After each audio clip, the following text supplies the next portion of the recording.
आदाब, नमस्कार। The red mic में आपका स्वागत है। मैं हूं सौरभ शुक्ला। कहावत है एक बहुत पुरानी, जब बोया पेड़ बबूल का तो फल कहां से होए।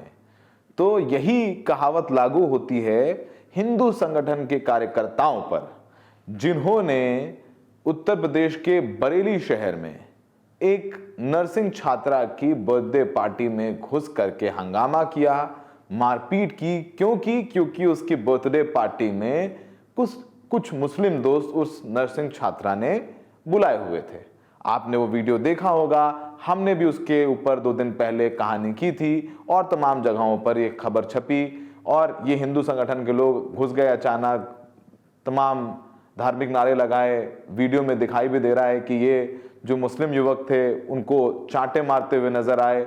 आरोप लगाया कि ये लोग लव जिहाद करने की कोशिश कर रहे थे और ये सब कुछ हुआ बरेली के एक पॉश इलाके में, एक बढ़िया कैफे में। जब मारपीट हुई लड़की के सामने तो लड़की ने पुलिस को बुलाया। पुलिस पहुंची तो देखा कि जिसमें एक मुस्लिम युवक है वो लहूलुहान भी हो गया, उसको इतना पीटा। पहले तो मामला दर्ज नहीं हो रहा था, लेकिन जब ये वीडियो सोशल मीडिया पर वायरल हुआ, हमारे जैसे तमाम पत्रकारों ने आवाज उठाई, खबर दिखाई, तब जाके पुलिस ने इस पूरे मामले में मुकदमा दर्ज किया। 6 लोगों को नामजद किया जिनके वीडियो में तस्वीरें आ गई थीं। लेकिन जो मुख्य आरोपी है, जिसका नाम ऋषभ ठाकुर है, वो अब तक फरार है। अब फरार है। अब जब शुरुआत में हमने कहा है जब बोया पेड़ बबूल का तो फल कहां से हुए, आम कहां से हुए। तो आम तो होगा नहीं। जब आप नफरत बो रहे थे तो आपको उसका फल तो मीठा मिलेगा नहीं। चूंकि वीडियो इतना वायरल हो गया और तमाम लोग ये कहने लग गए कि भाई हमारी बच्ची अपनी मर्जी से जिसको चाहे उसको अपने बर्थडे में बुलाएं। बच्चे हंस रहे हैं, गाना चल रहा है, केक काट रहे हैं, अचानक से भीड़ घुस आती है, प्राइवेट कैफे में मारपीट करने लग जाती है, कहते हैं यहाँ लव जिहाद हो रहा है। भैया कानून का राज है कि मतलब क्या है। अब जो ऋषभ ठाकुर फंस गए बुरी तरीके से, फरार चल रहे हैं, फरारी काट रहे हैं। अब फरारी से उनका एक वीडियो आया है। वीडियो में वो कह रहे हैं कि उन्होंने कुछ गलत नहीं किया, वो तो जो कर रहे हैं वो अपने हिंदू धर्म को बचाने के लिए कर रहे हैं। ये मुसलमान धर्मांतरण कराते हैं और वो तो बस रोकने की कोशिश कर रहे थे। कह रहे हैं कि लड़की ने 4 मुस्लिम लड़के बुलाए, 4-5 हिंदू लड़कियां थी। अरे भाई तुम कौन हो? तुम पुलिस हो, तुम नेवी हो, तुम पुलिस नेवी आर्मी कुछ भी हो, इस देश में अधिकार है। भाई कैफे में बर्थडे पार्टीज में नर्सिंग छात्रा ने बुलाए अपने दोस्त, तुम कौन होते हो? क्योंकि तुम्हारी कोई महिला मित्र है नहीं, तुमसे कोई क्यों दोस्ती करेगा? और दोस्ती कहीं हो भी गई, तुम्हें अपने घर पे पार्टीज में क्यों बुलाएगा? तुम्हारी मानसिकता इतनी कुत्सित है। तो ऋषभ ठाकुर का एक सफाई आई है और फरार हैं। सुनिए कि ऋषभ ठाकुर वीडियो में क्या कह रहे हैं, किस तरीके से उनके ही हिंदू संगठन ने बाकी दूसरे जो हिंदू संगठन है उन्होंने छोड़ दिया है कि भाई अपना देखो, तुमने किया, हम तुम्हारे साथ नहीं है। तो जब पेड़ बबूल का बोया तो कांटे ही होंगे, बबूल ही होगा। सुनिए क्या कह रहे हैं ऋषभ ठाकुर। भाइयों, मैं ऋषभ ठाकुर। जिस प्रकार से आप सबने एक वीडियो देखी है जो सोशल मीडिया पे बहुत ज्यादा प्रसारित हो रही है, उस वीडियो को बहुत ही अलग वे में ले जाया गया कि गुंडागर्दी की गई, जिहाद के नाम पे हम लोग घुसे और गुंडागर्दी की गई। तो मैं आप सबको ये बात बताना चाहता हूँ भाइयों कि वहां पे एक लड़की जगरवार समाज की और उसके साथ उसका एक दोस्त, आप कुछ भी कह सकते हैं, कुरैशी समाज का, मुसलमान कसाई समाज का, उस व्यक्ति ने जब उसके लड़के ने जब उसके बर्थडे के लिए कैफे बुक किया तो उसने अपने टोटल 5 मुसलमान दोस्त बुलाए और लड़की ने भी टोटल खुद को मिला के लड़कियां थी वहां 6 की 6 हिंदू लड़कियां और मुसलमान लड़के 5। तो अगर हम गए और कहा सुनी में एक दोस्त के थप्पड़ पड़ गए तो मैं ये बात जानना चाहता हूं, क्या मुझे सब भाई जागरूक को आप लोग बता सकते हैं कि क्या वहां ये लव जिहाद का मामला नहीं था? भले ही वो लड़की पलट गई, लेकिन उसके बावजूद ना लड़की तैयार ना लड़का तैयार, सब चीजें निपट गई। उसके बावजूद भी पुलिस के द्वारा एक कैफे संचालक के माध्यम से प्रार्थना पत्र के बाद मुझ पर मुकदमा लिख दिया गया। मेरे 6 साथी, मेरे 6 भाई जो हिंदू के लिए काम करते हैं, अपना समय खराब कर रहे हैं, सब चीजें कर रहे हैं। भाइयों एक बात बताइए, हमारे घर में कौन जिहाद करने आ रहा है? हमारा कौन धर्मांतरण कराने आ रहा है, हम तो खुद जागरूक है, हम किसके लिए लड़ रहे हैं, अपने हिंदू भाइयों के लिए। तो मेरे 6 साथियों को आज जेल भेज दिया गया। मेरे पिताजी को कल रात से सुभाष नगर थाना पुलिस ने उठा रखा है। किस विषय पे, किस बिहार पे उठाए, मैं नहीं जान सकता, क्योंकि मैं भी कॉल नहीं कर पा रहा। संगठन, इतने हिंदू संगठन, राष्ट्रीय स्वयंसेवक संघ, विश्व हिंदू परिषद, बजरंग दल, तमाम हिंदू संगठन है। तो मैं ये जानना चाहता हूं कि मैंने कुछ गलत तो किया नहीं है।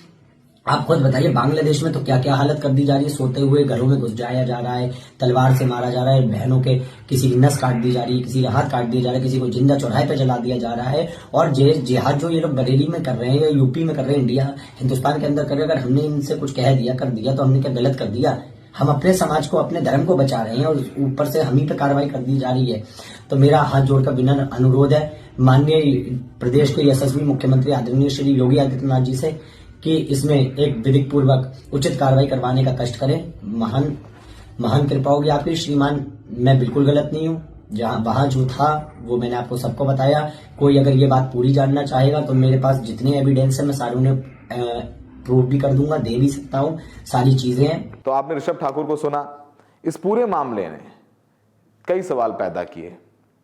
आपने देखा होगा कुछ दिन पहले, क्रिसमस की एक रात पहले, इसी बरेली शहर में हिंदू संगठन के लोग चर्च के बाहर हनुमान चालीसा पढ़ते हुए नजर आए। उत्तर प्रदेश में कई जगह इस तरीके के मामले सामने आ रहे थे जिसमें क्रिसमस पे अराजक तत्व धर्म के नाम पर तोड़फोड़ मारपीट करते हुए नजर आए।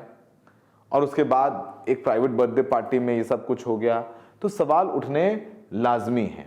इस पूरे मामले में जो पीड़ित लड़की है उसने हिम्मत दिखाई, उस पर दबाव बनाया गया, बोल दो कि लव जिहाद। उसने भाई लव जिहाद का कोई एंगल ही नहीं है, यह हम दोस्त हैं, साथ में काम करते हैं, पढ़ाई करते हैं, हम उम्र हैं।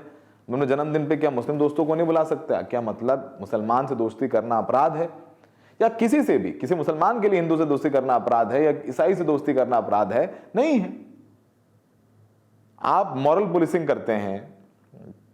अच्छा, आपकी प्रॉब्लम क्या है? आप कितने इतने बुद्धिहीन हैं, इतने जड़ बुद्धि हैं कि आपको लगता है कि आप तो धर्म का काम कर रहे हैं, जबकि ऐसा है ही नहीं। अब इस मामले में पुलिस सख्त हो गई। अब जब पुलिस ने सख्ती दिखाई तो ये भागे भागे फिर रहे हैं। सुनिए पुलिस का क्या बयान था इस पूरे मामले में। कल दिनांक 27 दिसंबर 2025 को थाना प्रेम नगर स्थित एक रेस्टोरेंट में मारपीट की सूचना प्राप्त हुई। इस सूचना पर तत्काल पुलिस की टीम मौके पर पहुंची तथा वहां शांति व्यवस्था बनाई गई। इसी प्रकरण में आज थाना प्रेम नगर पे एक तहरीर उपलब्ध कराई गई तहरीर पर थाना हाजा पर मुकदमा अपराध संख्या 532/25 BNS की धारा 333, 115(2), 352, 351(3), 324(4), 131 तथा 191(2) में 2 नामजद तथा अन्य अज्ञात लोगों के विरुद्ध पंजीकृत कराई गई है तथा इस संबंध में थाना स्तर पर आवश्यक वैधानिक कार्रवाई प्रचलित है। तो आपने पुलिस का बयान सुना। सोचिए कि ऐसे तमाम मामले आते हैं, हर रोज उत्तर प्रदेश में ऐसा हो रहा है, लेकिन पुलिस इतनी ही सख्ती दिखाए, इतनी ही कड़ाई दिखाए और कड़ी कार्रवाई की जाए तो ये जो फ्रिंज एलिमेंट्स हैं, ये जो अराजक तत्व हैं, ये जो सड़क पर घूमते हुए मॉरल पुलिसिंग करते हैं, इनकी हिम्मत ही ना हो। लगातार हम कहते आ रहे हैं कि आप बांग्लादेश में जो हो रहा है उस पर बोलिए, अल्पसंख्यकों पर जो बांग्लादेश में अत्याचार हो रहे हैं उस पर कहिए, लिखिए, पढ़िए, प्रदर्शन करिए, लेकिन उससे ज्यादा लिखिए, पढ़िए, बोलिए, उससे ज्यादा प्रदर्शन करिए जो आपके देश में यानी हिंदुस्तान में जो माइनॉरिटीज के साथ हो रहा है। क्रिसमस के उदाहरण हमने आपको दे दिए। त्रिपुरा में एंजल चकमा के साथ क्या हुआ? क्योंकि वो नाक नक्श देखने में उत्तर भारतीयों की तरह नहीं है, उत्तर पूर्वी भारत से हैं, तो उनको मोमो कहा, चीनी कहा, चिंकी कहा। उसने विरोध किया तो इतना पीटा कि उसकी जान चली गई। 14 दिन अस्पताल में जिंदगी मौत से लड़ता रहा। जब ये वीडियो वायरल हुआ, संज्ञान में आया, हमारे जैसे लोगों ने खबर करी, तब जाकर के मुख्यमंत्री फोन पर एंजल चकमा के पिता से बात करें कि न्याय दिलाएंगे वगैरह वगैरह। तो वहां पर भी ये ऋषभ ठाकुर जैसे ही लोग हैं जो नस्ल के आधार पर मारपीट कर रहे हैं, यहाँ धर्म के आधार पर मारपीट हो रही है। कुछ फर्क नहीं है इन लोगों में। समझ में नहीं आता है कि ये क्यों हो रहा है समाज में।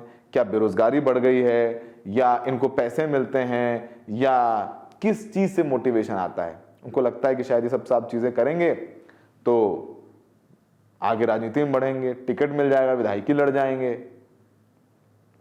तो ये वही सारी चीजें, हमारे चाचा विधायक हैं जैसा कांड जो है वो बरेली में हुआ है। चलिए, कम से कम देर और से सही, दुरुस्ती सही, इसके जो साथी हैं वो गिरफ्तार हुए हैं। ऋषभ ठाकुर कहता घूम रहा है कि मेरे पिता को थाने में बैठा लिया, क्योंकि ऊपर से डंडा आ गया कि ये सब बंद करिए, ये सब जो बरेली में हो रहा है, यहाँ हुआ तो उसे भारत की इंटरनेशनली बेइज्जती होती है कि एक युवती अपने बर्थडे पार्टी में मुसलमानों को नहीं बुला सकती। आप प्राइवेट पार्टी में घुसकर मारपीट करेंगे, आप किसी की शादी ब्याह में घुस जाएंगे, आप किसी धार्मिक कार्यक्रम में घुस जाएंगे, आप ट्रेन के अंदर घुस जाएंगे, आप गाड़ी के अंदर घुस जाएंगे, आप घर के अंदर घुस जाते हैं, फ्रिज के अंदर घुस जाते हैं, किचन के अंदर घुस जाते हैं। कौन हो भाई तुम? तो ये उदाहरण है कि पुलिस अगर सख्त हो जाए तो किसी भी ऋषभ ठाकुर की हिम्मत ना पड़े इस तरीके के घटिया काम करने के लिए। तो पुलिस का सख्त होना जरूरी है, कड़ाई होनी जरूरी है। हमें लगा इस खबर के बारे में ये अपडेट है तो आपको दे दिया जाए। हमें देखने के लिए बहुत बहुत शुक्रिया।